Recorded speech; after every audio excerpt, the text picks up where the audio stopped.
Est-ce que l'âme existe? L'âme? L'âme de qui? Et une autre, quel est le but de la vie?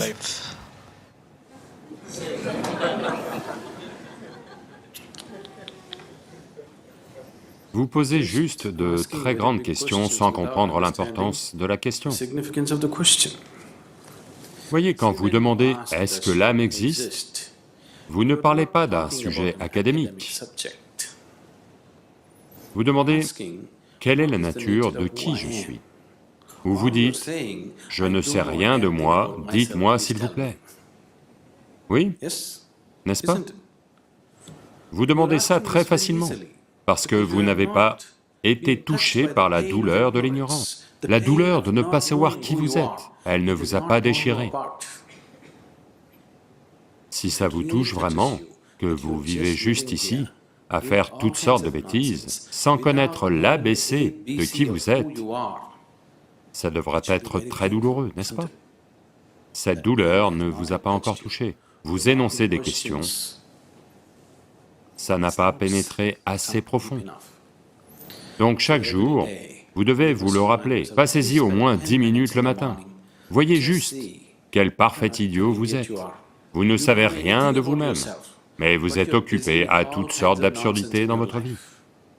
Chaque jour, juste 10 minutes, rappelez-vous aussi intensément que possible votre ignorance de vous-même. Alors lentement la douleur va pénétrer. Quand la douleur devient telle que vous ne pouvez pas la supporter, savoir ne sera pas loin, c'est un instant. Si je dis, oui, vous avez une âme, quoi, pouvez-vous mieux marcher? À quoi sert l'âme? Ont-ils attribué une quelconque utilité à l'âme? Ces deux-là sont utiles. Cette autre âme dont il parle, sert-elle à quoi que ce soit? Elle ne sert à rien, donc n'en parlez pas. Et si je vous dis, elle est là, qu'est-ce que ça vous fait? Si je vous dis, non, elle n'existe pas, qu'est-ce que ça vous fait? Rien, n'est-ce pas? La seule chose, c'est qu'au prochain dîner où vous allez, vous pouvez divertir les gens autour en parlant de l'âme. Mais en ce qui concerne votre existence, rien ne change, n'est-ce pas? Oui, rien du tout ne va changer, n'est-ce pas? Donc si vous posez la question, fondamentalement, ce que vous demandez c'est « que suis-je? Qui suis-je » Quand vous êtes ici, êtes-vous vivant? Vous êtes vivant. Quand vous êtes ici en vie, quel est le moyen de savoir qui vous êtes? N'est-ce pas vraiment ridicule et insensé que vous ayez à me demander « s'il vous plaît, dites-moi qui je suis » C'est comme deux psychiatres marchaient sur la plage de Kovalam un jour. L'un d'eux regarde l'autre de haut en bas et dit, « Toi, ça a l'air d'aller, et moi, ça va ?»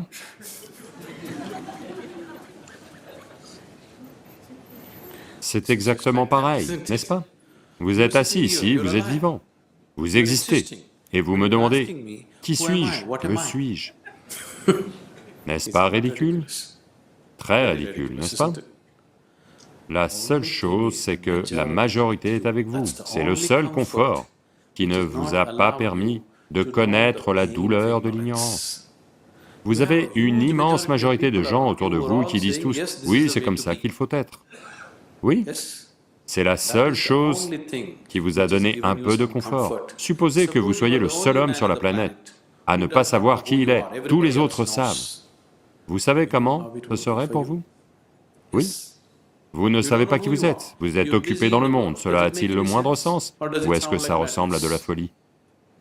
De la folie, n'est-ce pas? Mais le confort, c'est que vous êtes dans un immense asile où tout le monde est comme vous.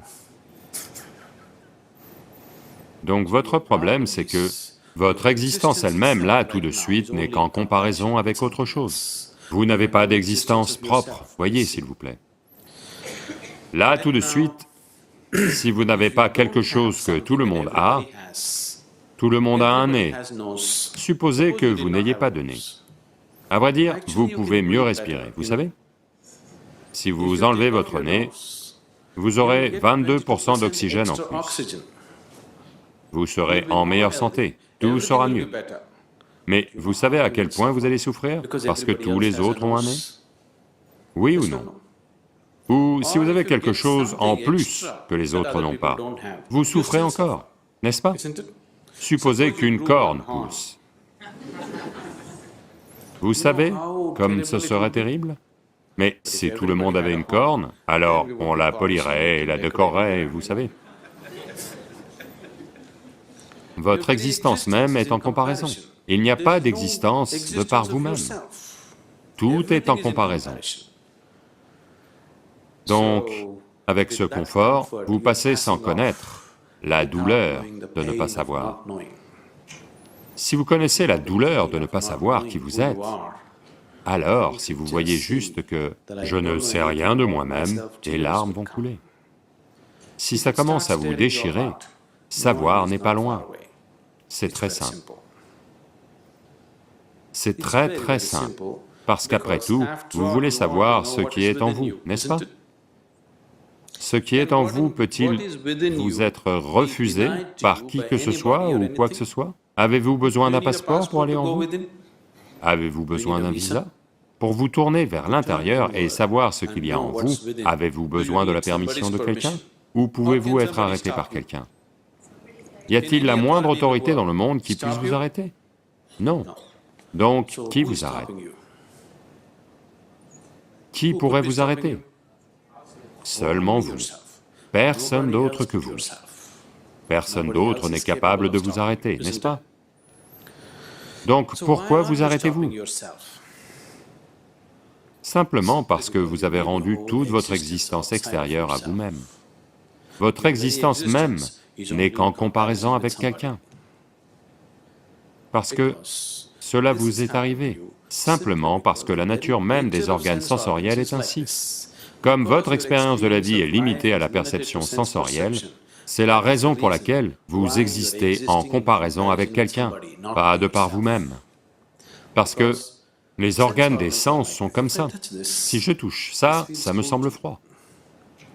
Ça me semble froid, pas à cause de la nature de la tige d'acier, simplement à cause de ma température corporelle. Si j'abaissais ma température corporelle et la touchais, elle serait chaude pour moi. Oui, est-ce ça? Si j'abaissais ma température corporelle à moins 100 degrés et la touchais, elle serait brûlante pour moi, n'est-ce pas? Donc votre expérience fondamentale de la vie, comme elle est limitée à la perception sensorielle, tout est en comparaison. Donc votre existence même est devenue une comparaison. Si cela doit changer, les philosophies et les enseignements ne vont pas changer cette réalité fondamentale. Si votre expérience de la vie transcende les limites de la perception sensorielle, soudain, tout est différent. Quand on vous a initié à Shambhavi, si vous vous êtes donné au processus, il peut facilement vous amener au-delà de la perception sensorielle. Beaucoup d'entre vous entrent dans des moments où vous n'êtes plus dans votre perception sensorielle, il commence à se passer autre chose. Si quoi que ce soit de nouveau arrive, votre mental est tel qu'il ne connaît que la peur. Même si vous entrez au paradis, vous n'éprouverez que de la peur, parce que c'est quelque chose que vous ne connaissez pas. Vous vous êtes conditionné comme ça. Mais si vous permettez que ça ait lieu, vous verrez, vous allez commencer à faire l'expérience d'une dimension qui est au-delà de la perception sensorielle. C'est seulement lorsque votre expérience de la vie dépasse la perception sensorielle qu'alors votre expérience de la vie est absolue, pas en comparaison avec autre chose. Alors votre expérience de la vie a transcendé les limites du physique. Alors, vous avez créé une atmosphère pour savoir qui diable vous êtes.